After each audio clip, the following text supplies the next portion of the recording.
And if he's right, if John Marco Allegro is right, it all kind of makes sense that these people were having these experiences much like the Greeks were with the Eleusinian mysteries, much like multiple different cultures in the Amazon, all over the world have experienced these profound ceremony experiences that lead to these journeys into the spirit world, these connections with higher consciousness, this something that when you're experiencing it seems very, very real, but also very preposterous when you try to explain it to people that aren't experienced. You know, it's like Hendrix. Like, are you experienced? Have you ever been experienced? Well, I have. Like, it's that. Like, with that understanding that that's possible, the world changes. Because now you know that that's possible. You could live your whole life and not know that the most shocking, profound thing in existence is 3 hits away. 3 hits away. And all of a sudden you're in a completely different universe in 20, 30 seconds. That's nuts. And the fact that that is dismissed, that people look at it as like, oh, you're just escaping reality, and you're like, it might be the source of civilization itself. It might be the source of language. It might be the source of the expansion of the human mind over a period of 2 million years, the doubling of the human brain over a period of 2 million years, which Terence McKenna felt directly coincides with the shifting of the tropical rainforest turning into grasslands, which would force these primates to experiment with new food sources, and these ungulate cows that were everywhere that would shit, and then these psilocybin mushrooms would grow in their shit. Observed primates flipping over these cow patties, looking for beetles and grubs and things to eat. It's everywhere. Like, you can see it all over Africa. If there's something on that, they're going to try it out. And if these things are trying it out and they're doing this over a period of 2 million years, and they develop language and culture and weapons, and they start thinking about things, and they become different than every animal around them. And this was McKenna's stoned ape theory, which I'm sure you're familiar with. And Dennis McKenna, who is, you know, a legitimate scientist, Dennis explains it even better, because he explains it with the actual mechanisms that your brain, that the things that fire up when you encounter high-dose psilocybin experiences that would lead you to the development of language. Glossolalia, the connection of sounds and objects and bringing things together in a manner of communication. Also, they realize that in low doses, it increases visual acuity. It makes people more amorous, makes people hornier. They're going to have more sex. They're going to be better hunters because they can see better. They're going to be a little more sensitive to the environment. They're going to be more aware. Edge detection's different. There's like so many different things that happen that if you're thinking about what made people, it's a mystery. We want to pretend that we understand things because of the fossil record and this and that. Sure, we kind of understand, but every now and then we find a new human that we didn't even know exists, like Denisovans. What was that? Not even 20 years ago, I don't think.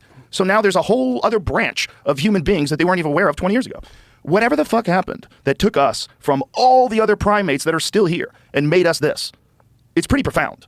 And I have a feeling that psychedelics were at least involved in that process.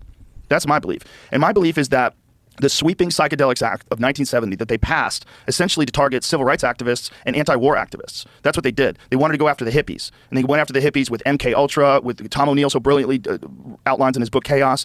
They went after it and they created the Manson family. They created that family. They taught that guy how to do that so that that guy would kill people and he would be a psychopath, and now hippies would be psychopaths. And then all this anti-war shit would just get stopped by sensible people. Then Schedule I, everything. Psilocybin, marijuana, all down the board, everything becomes Schedule I, the most illegal of illegal things. So all these people who are experiencing, all these Ken Kesey people and, you know, all the LSD people of the 60s, all those people become criminals instantly. And they just threw water on the whole movement. And it worked. It really worked. It was Nixon and all the people that were in charge back then. If you look at what happened from 1960 to 1980, this confusing era of the 70s where the effects are wearing off, and then you get into the 80s and everybody's doing coke and they have makeup on and big hair and the music sucks. It's like something happened. Something happened. And what happened was they completely removed the very thing that had changed culture so radically from the 50s to the 60s. Like, I'm a gigantic fan of 1960s automobiles. I love them. There's something about the shapes of them, the way they sound. I mean, part of it is that I grew up in the 80s, and those were the cars we all wanted. When we were kids, you know, if a guy drove by in a 1969 Camaro, we would all be like, whoa, look at it. Look at that thing. But there's something about those shapes. There's something about the designs of those cars that resonates so strongly today. A 1990 car ain't worth shit. Nobody wants your fucking 1990 car. 1990 Camaro, get the fuck out of here with that thing. But if you have a 1968 Camaro, people will stop in a parking lot and stare at it. What is that? I think those guys were on drugs. I think all those guys were on drugs. I think the guy who created a Corvette had to be on drugs. These guys were, they felt something the same way Hendrix felt something when he was on stage playing guitar in a way nobody had ever heard before. That guy came out of nowhere, and everybody was like, what the fuck is he doing? It was so different that Eric Clapton watched him for the first time and was like, I should probably quit playing guitar. Like, what the fuck am I doing compared to this guy? Like, Jesus Christ, everybody was like humbled and confused by it. Psychedelic inspired, 100%, 100%.